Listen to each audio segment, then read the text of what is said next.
बोले वृंदावन विहारी लाल की।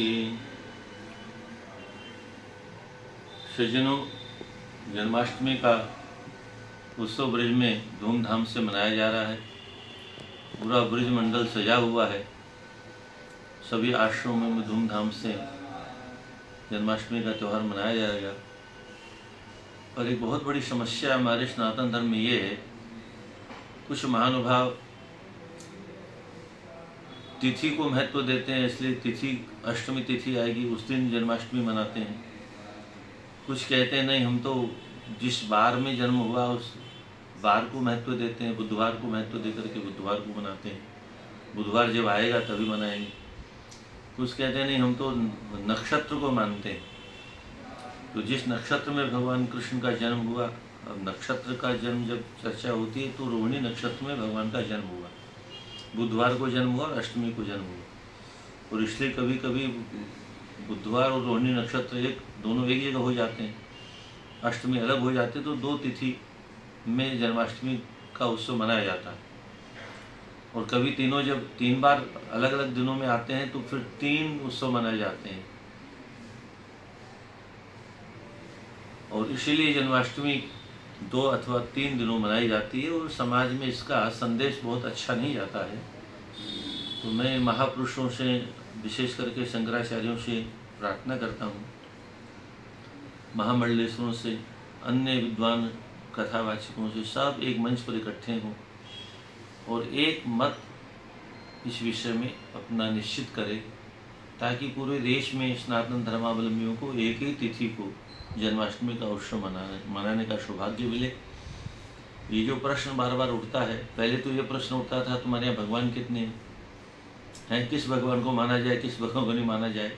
तो इसका समाधान तो है, जैसे केंद्र में एक सरकार होती है, उसका एक मुखिया होता है, पर एक मुखिया अकेला देश को नहीं चला सकता, इसलिए उसके नीचे मंत्रिमंडल होता है। फिर वो पूरा मंत्रिमंडल भी केंद्र का, पूरे देश का शासन अकेला नहीं कर सकता, उनके नीचे भी अलग अलग विभाग होते हैं। वो सारे विभाग मिलाकर के विद्युत विभाग है, जल विभाग है, आदि आदि, ये सारे देश का संचालन नहीं कर सकते। तो उनके नीचे प्रांत हैं और उन प्रांतों के अलग अलग मुख्यमंत्री होते हैं। और वो मुख्यमंत्री भी अकेला शासन नहीं कर सकता, उसके नीचे भी मंत्रिमंडल होता है, फिर उसके नीचे अन्य विभाग होते हैं।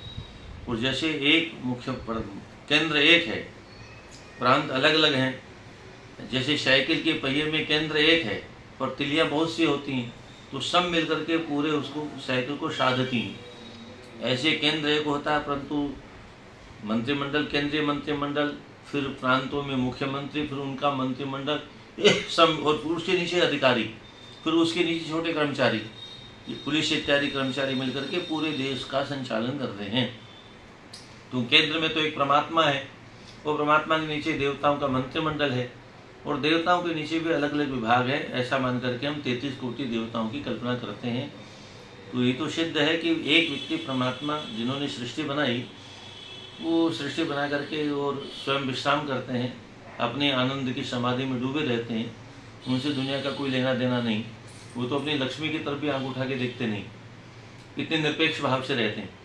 उन्होंने सारे विभाग बना दिया, सूर्य प्रकाश विभाग दे दिया, वरुण देवता को जल विभाग दे दिया, वायु देवता को हवा का विभाग दे दिया, ऐसे सबको अलग अलग विभाग देकर सबको बांट दिया। सब मंत्रिमंडल के सदस्य हैं, अपना अपना काम सुचारू रूप से करते रहते हैं। आज तक कोई व्यवधान किसी ने किसी विषय में उपस्थापित किया नहीं। तो भगवान के आदेश का पालन करते हैं, इसलिए कहीं कुछ समस्या आती नहीं। परंतु केंद्र में एक है, उसके नीचे फिर 33 देवता हैं, उसके नीचे फिर 33 कोटि देवता हैं। ये केंद्र मंत्रिमंडल से आप इसको समझ सकते हैं, इसलिए इतने विभाग हैं। तो जिसको जिस विभाग का काम करवाना होता है, उस विभाग के मंत्री के पास जाना होगा, उस विभाग के कर्मचारी से मिलना होगा, तब उसका काम सुचारू रूप से हो जाएगा। तो ये इसलिए ये इतने देवता हमारे यहाँ माने गए हैं। और उसमें भी सात्विक देवता हैं, राजसी देवता हैं, तामसी देवता हैं, जो जैसे स्वभाव का है वो अपने स्वभाव के अनुकूल भिन्न भिन्न देवी देवताओं का पूजन यजन करता है। इसमें कोई समस्या नहीं। अंतिम में सब मिल करके 33 कोटि 33 में मिल जाते हैं। 33 एक परमात्मा में जाके प्रलय में लीन हो जाते हैं। एक ही, आदि में भी एक था और अंत में भी एक ही परमात्मा रहते हैं। तो इस प्रकार से तिथियों को भी एक ही रूप में, विशेष करके जन्माष्टमी, रामनवमी और एकादशी आदि तिथियों में एक ही निर्णय होना चाहिए।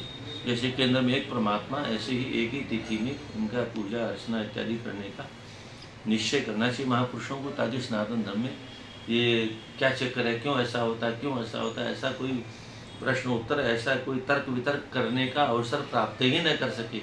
इसलिए बहुत जरूरी है। बोले वृंदावन बिहारी लाल। कोटि और करोड़ में क्या अंतर है गुरुजी? कोटि प्रकार कहते हैं, इतने प्रकार के।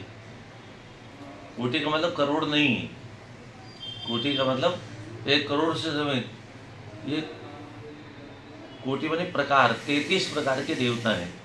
जैसे 3 देवता ब्रह्मा विष्णु महेश हो गए, उसके बाद में 12 आदित्य हो गए, 11 रुद्र हो गए और अश्विनी कुमार हो गए।